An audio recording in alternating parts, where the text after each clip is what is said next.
Hi, I'm Diana Lennon, Head of Adult Services at the Austining Public Library, and I wanted to talk to you about my favorite genre, historical fiction, specifically novels of World War II. In that group, there are many subcategories. There are Holocaust novels like Sarah's Key and The Tattooist of Auschwitz. There are novels about the resistance like The Nightingale. And there are Homefront novels, which I'm going to tell you about in a few minutes. There are so many, I made a reading list, which you can find on our website at austininglibrary.org. Look under Digital Library, then LibGuides, and look for the one called Book recommendations. It's a long list, and I'll try to keep adding to it, so let me know if you have any favorites I missed. There are so many that I'm sure you've read a lot of the ones I'm going to mention, but hopefully you'll find a couple of new ones. I mentioned The Nightingale by Kristen Hanna, and similar is The Alice Network by Kate Quinn. This is a story of a group of female espionage agents in France during the war, and it also ties to current day. It's a great story. Don't miss it. I also enjoyed Beneath a Scarlet Sky by Mark Sullivan. This is based on the life of Pino Lela. He was 17 years old in 1943, and he became a driver for a top-ranking Nazi official in Italy. What else he was doing was leading Jews over the Alps in the war and leading them to safety. Great story. Also about helping Jews is The Paris Architect, obviously an architect in Paris who builds great hiding spaces for Jews. The story is really about some of the realizations that he comes to, though, and where his thoughts and heart really lie. It's a great story. Charles Belfort, The Paris Architect. Another story set in Paris that just came out is by Cara Black. It's called 3 Hours in Paris, and I could not put this down. It's a story about a woman from Oregon who is trained in Great Britain as a sniper. She's dropped into Paris to assassinate Hitler.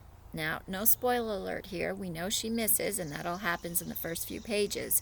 But it's the story about what happens to her afterwards that's so amazing, and don't miss it. 3 Hours in Paris by Cara Black. There's also some stories by Diney Costello. This one is The Girl with No Name, which I haven't read yet. It's on my reading list. But I did read another by her called The Sisters of St. Croix. That is about some nuns at a convent in France who helped downed pilots. Also a great story. Another book I haven't read yet, it's a long reading list, isn't it, is The Socialite by Janelle Cheselewski.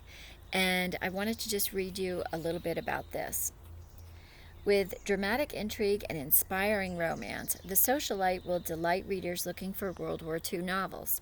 The unique characters, riveting plot, and sparkling prose bring 1940s Paris to life. Well done and highly recommended. I can't wait to read that one. Some other stories that you probably heard about and maybe have read are The Lilac Girls and The Lost Roses by Martha Hall Kelly. The Lilac Girls is about women at the Ravensbrück concentration camp during the war, and a Manhattan socialite who has a relationship with them. And it kind of starts with the prequel, The Lost Roses, so you'll want to read both of those. Another novel is usually classified as young adult, but great for adults, is Codename Verity. It's also the story of a woman who's captured and put in prison in Germany, and she talks about her life and her story. Also very good. That's Codename Verity. There's another whole category of novels that I mentioned called Homefront novels that talk about what was happening in the U.S. and Britain during the war. One of my favorite series is a new series by Tessa Arlen. She calls it A Woman of World War II Mystery. The first one is Poppy Redfern and the Midnight Murders, and the second one comes out in December of 2020 called Poppy Redfern and the Fatal Flyers. Poppy Redfern, great name, is an air raid warden in a small hamlet in Great Britain, and she solves murders, kind of like Jacqueline Winspear's Maisie Dobbs. If you like that, you'll love this. A little closer to home is Grand Central. This is a group of stories by different authors, and they all connect. The characters run in and out of each other stories as if you were in Grand Central watching them. This is Grand Central Original Stories of Post-War Love and Romance, and I really liked this. I also liked The Wartime Sisters by Linda Cohen Leudman. It's about sisters in New York who go to work at the Springfield Armory making ammunitions. That's in Massachusetts, where I'm from.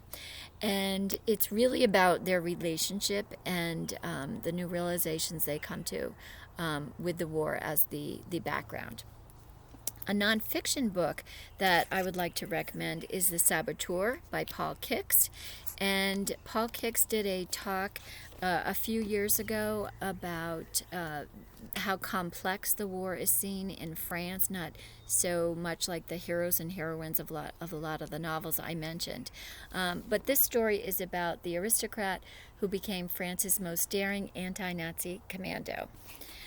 Also is another nonfiction is Codename Lise by Larry Loftus. This tells the story of Odette Sanson, who was the most highly decorated woman of World War II. I hope in all of these novels and a couple of nonfiction you find something to read. And like I said, check out the list on our website under the LibGuide book recommendations.